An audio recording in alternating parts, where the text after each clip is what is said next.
saudara-saudara yang dikasih Kristus, jumpa lagi dalam renungan harian pagi ini.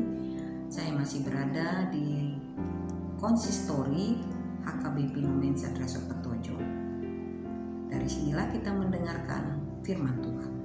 Namun sebelumnya kita bersatu di dalam doa.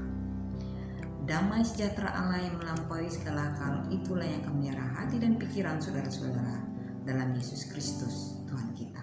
Amin.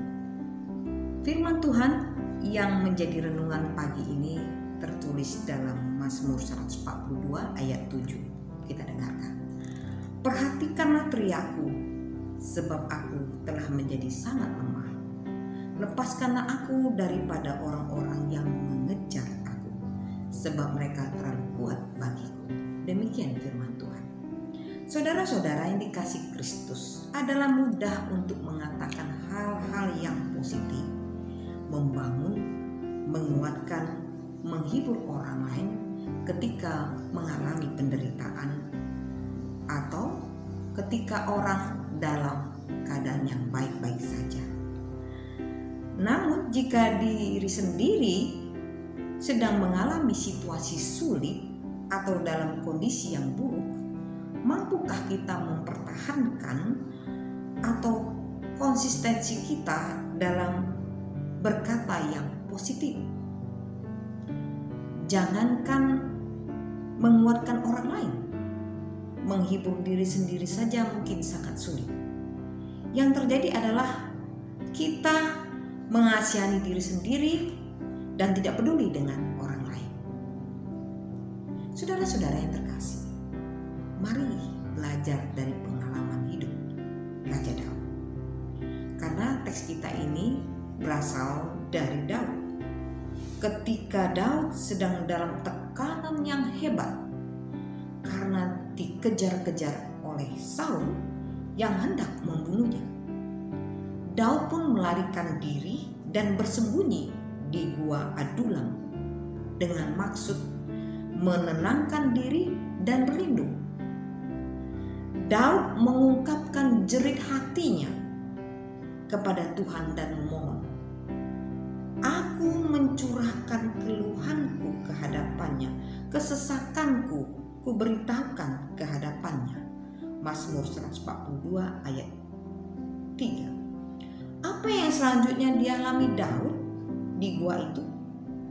Berhimpunlah juga kepadanya setiap orang yang dalam kesukaran, setiap orang yang dikejar-kejar tukang piutang, setiap orang yang sakit hati, seperti dalam 1 Samuel 22 ayat 2. Dalam ayat 2 ini dikatakan bahwa Tuhan menghimpunkan orang-orang yang sedang dikejar-kejar, orang-orang yang terluka oleh masyarakat, dan orang-orang yang dalam kesukaran-kesukaran yang lain. Atau yang datang kepada Daud adalah orang-orang yang sedang bermasalah. Sangat mengherankan. Dan jumlahnya kira-kira 400 orang kalau kita membaca dalam 1 Samuel 22. Tak bisa dibayangkan bagaimana reaksi Daud saat itu. Ia yang sebenarnya membutuhkan kekuatan, penghiburan, dan dorongan semangat, justru mendapat kiriman Tuhan orang-orang yang bernasib sama ke tempat persembunyiannya untuk dihuburkan dan dikuatkan olehnya. Daud tidak boleh mengasihani dirinya, dia harus belajar mengasihani orang lain. Saudara-saudara yang terkasih, bahaya yang paling besar adalah kalau kita merasa bahwa dirinya adalah orang yang paling perlu dikasihani oleh orang lain.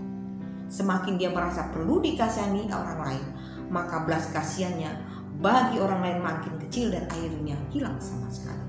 Sayalah yang paling harus dikasihani, adalah penyakit yang makin menjerumuskan seseorang ke dalam jurang self-centered life. Makin egois, makin berpusat pada diri, dan makin tidak peduli orang lain. Daud sedang kesulitan, tapi justru Tuhan kirimkan yang lain lebih sulit dari dia untuk dikuatkan oleh dia. Saudara, ada rencana Tuhan di balik masalah yang dialami Daud. Tuhan menempatkan Daud sebagai penolong orang lain menghibur, menguatkan, membangkitkan semangat seperti tertulis. Besi menajamkan besi, orang menajamkan sesamanya. Amsal 27 ayat 17. Tuhan punya cara yang ajaib untuk menolong dan membangkitkan semangat kita, asal kita tetap percaya dan berteriak mencurahkan hati di saat tersesat kepada Tuhan Yesus. Selamat beraktivitas. Tuhan Yesus memberkati.